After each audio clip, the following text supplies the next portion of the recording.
ပဲလစ်နဲ့ပွဲမှာမန်ယူအဓိကကစားသမား3ဦးလွဲချော်မယ်အာဆင်နယ်နဲ့ပွဲမှာပြန်လည်ပါဝင်လာမဲ့ကူပါမာစီရိုနယ်ရိုကြောင့်တရားစွဲခံရဖို့ရှိနေတဲ့ FIFA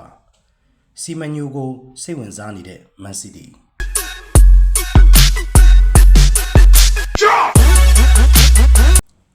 မန်ယူသင်းဟာဒီဘက်ကစားမဲ့ပဲလစ်နဲ့ပွဲမှာအဓိကကစားသမား3ဦးထိလွဲချော်သွားမှာဖြစ်ပါတယ်တိုက်စစ်မှုကွန်ညာကတော့လေ့ကျင့်ရေးခွင်မှာရခဲ့တဲ့ဒဏ်ရာကြောင့်လွဲချော်မှာဖြစ်ပြီးကာလာကြာရှည်နားရမယ်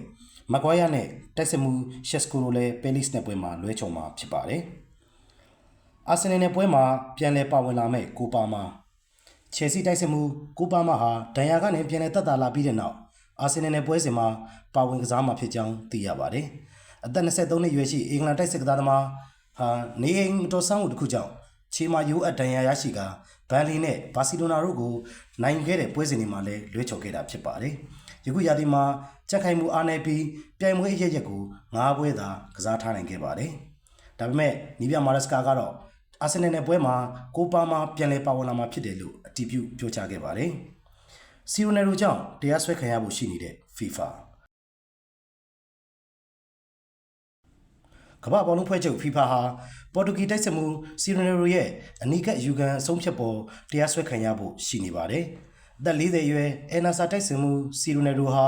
အိုင်ယာလန်နဲ့ကမ္ဘာဖလားချစ်စစ်ပွဲမှာပြတ်ခံရတဲ့အနီးကပ်ကြောင့်3ပွဲပဲပြစ်ဒဏ်ကြခံရဖို့ရှိနေပါတယ်။ဒီပြစ်ဒဏ်ကြောင့်အုပ်စုအဆင့်ပွဲစဉ်2ပွဲလွဲချော်မှာဖြစ်ပါတယ်။ဒါပေမဲ့ပေါ်တူဂီဘောလုံးဖွဲ့ချုပ်ကယူကန်ဝင်ခဲ့ပြီးကမ္ဘာဘောလုံးဖွဲ့ချုပ် FIFA ကလည်းဆိုင်းငံ့ပွဲပဲပြစ်ဒဏ်2ပွဲချမှတ်ခဲ့ပါတယ်။ထိုပြစ်ဒဏ်ချမှတ်မှုအပေါ် FIFA အနေနဲ့ CAS မှာတရားစွဲခံရဖို့ရှိနေပါတယ်။စီမန်ယူကိုစိတ်ဝင်စားနေတဲ့မန်စီးတီးဟာဘုံမောက်တောင်ပံကစားသမားစီမန်ယူကိုဇန်နဝါရီမှာခေါ်ယူဖို့စိတ်ဝင်စားနေပါတယ်။အသက်24နှစ်အရွယ်တောင်ပံကစားသမားဟာဘုံမောက်အတွက်ခြေစွမ်းပြကစားနေပြီးသူ့ရဲ့စာချုပ်သက်တမ်းကတော့2029မှာကုန်ဆုံးတော့မှာဖြစ်ပါတယ်။သူ့ကိုခေါ်ယူဖို့အသင်းကြီးတွေကစိတ်ဝင်စားနေကြပြီးအခုတော့မန်စီးတီးပါဝင်လာတာဖြစ်ပါတယ်။အခုလိုစိတ်ဝင်စားတဲ့သတင်းတွေကိုအမြဲမပြတ်တင်ဆက်ပေးသွားမှာဖြစ်တဲ့အတွက်ကျွန်တော်တို့ရဲ့ page လေးကို like share follow လေးနဲ့အားပေးခဲ့ကြပါဦးเนาะကျေးဇူးတင်ပါတယ်